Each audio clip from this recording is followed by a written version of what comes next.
All right, y'all. Welcome back to the channel, Correctional Officer Stories with Steve. Thank you for rocking with me. Had a pretty good weekend. Had a gender reveal. My nephew's having a boy and a girl, so that's pretty awesome.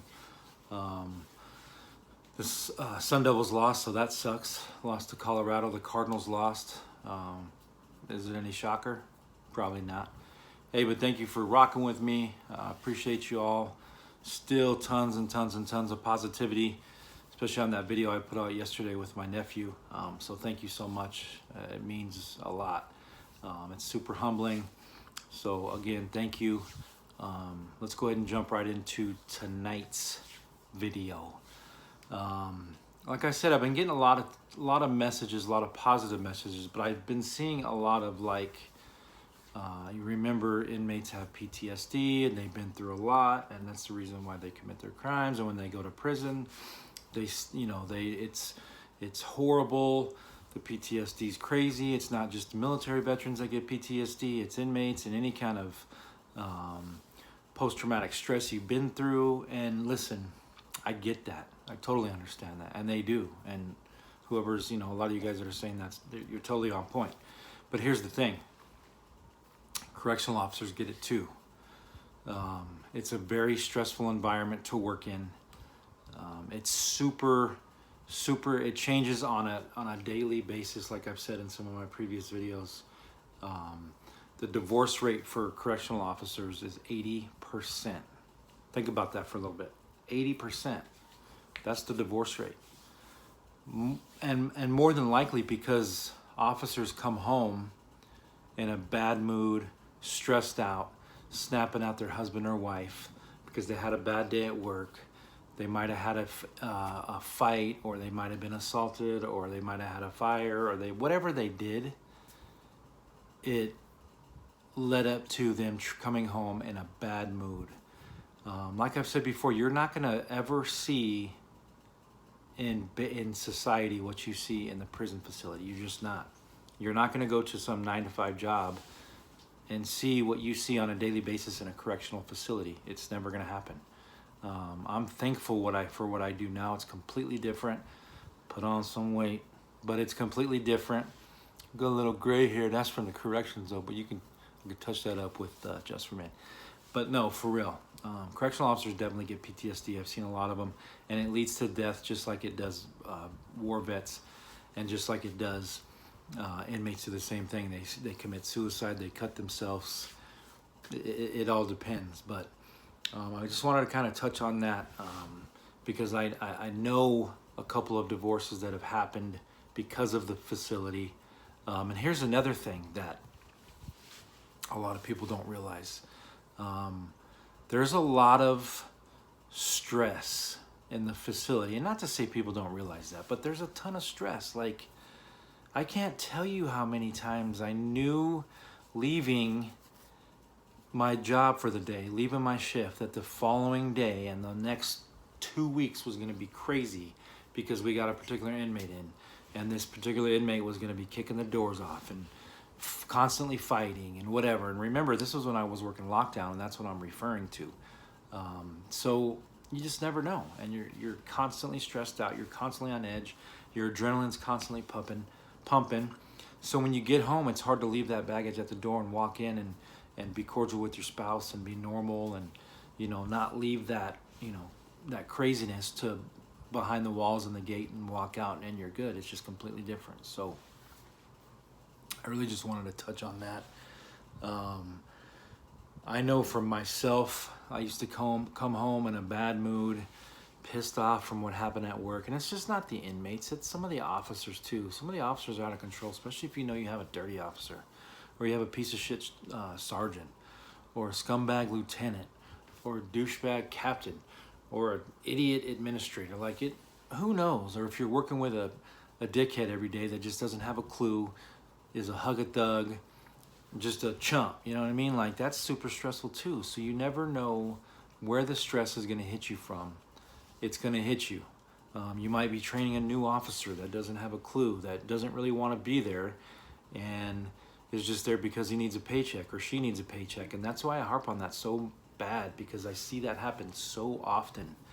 And I think that's a big reason to why corrections is so short and there's such a huge turnover because they want a paycheck. Once they get through that measly 7-week academy, and it's not measly, but it's not ball busting tough. Like it's not breaking you down.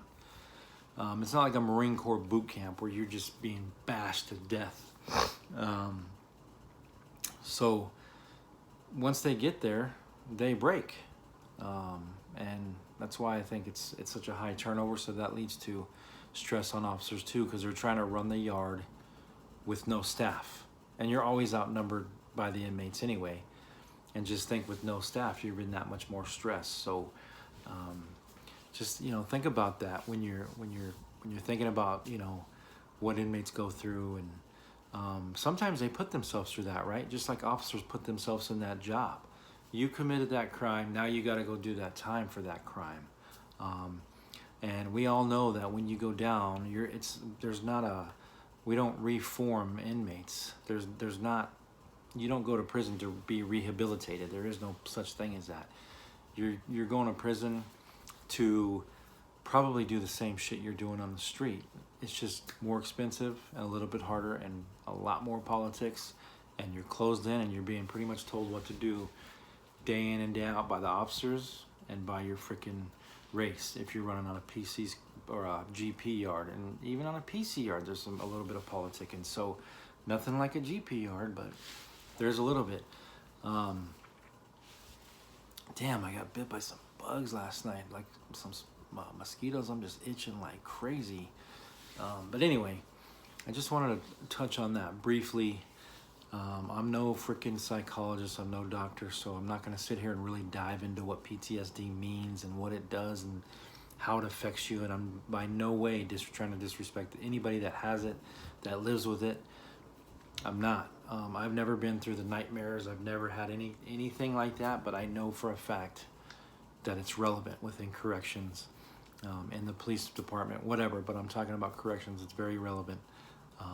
And yeah, I've seen plenty of inmates have PTSD, but that's part of their living quarters. You know what I mean? They become institutionalized, and then they try to get out, and it's crazy. So they just can't do it. And then they commit the crime, and they go back to prison.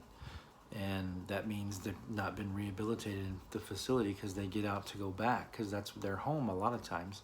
And just think about it. They get out on the street. They have no family to go to, no support system. All they've known for 2 to 10 to 15 to 25 years is the kind of the semi-structure that prison gives you. You get 3 meals a day. You get store if you have cash. You get hygiene. You just have some structure. When you get out, you don't have nothing. There's nothing there. So, I don't know. Just wanted to throw that out there. I've been thinking about it all day. Probably gonna wrap the video up here, but I just wanted to touch on it. I don't know if I made sense. I'm super tired. It was a long weekend. I wanted to make sure I got some content out for you guys, for you COS squads. What? Correctional Officer Story Squads. We're calling you COS squads. So keep rocking with me. Hit that like button. Share this video. Subscribe if you haven't. Send me some messages. Tell me what you think. Tell me what you want to hear me talk about. Once we get to that 1,000 mark, I'm going to start going live, and you can ask me whatever you want. Anything about corrections, I'll tell you the story if I have one. Anything about my life, anything, it don't matter. I've been through a lot. I took care of my dad for basically the last 5 years of his life, so I was a caretaker for a long time. So he had a lot of health issues. So anything you guys want to talk about, hit me up. My wife, I'm going to throw her on the video and see. We're going to talk about what it's like to be married to a correctional officer and the stresses that you're putting your spouse through that you don't even realize. So I don't know when that's going to come along, but it's going to come, and hopefully that will motivate some of you guys to not just roll into corrections because you need a job, because it's not worth it. So with that, I'm going to end. Everybody have a blessed night, a good night. Tomorrow's a new day, back into work. Hopefully the Devils win this weekend. Same thing with the Cardinals, man. The Cardinals just seem like struggling. just struggling. The Devils too, like they beat Michigan State last week. They're supposed to beat Colorado. They start Pac-12 playing. What do? They get beat. Like, how are you going to go on the road and beat Michigan State? Hold them to, I think they scored 7 points. You play Colorado and you lose 34-31. I don't get it. Anyway, y'all, thanks for rocking with me. Have a great night. Peace.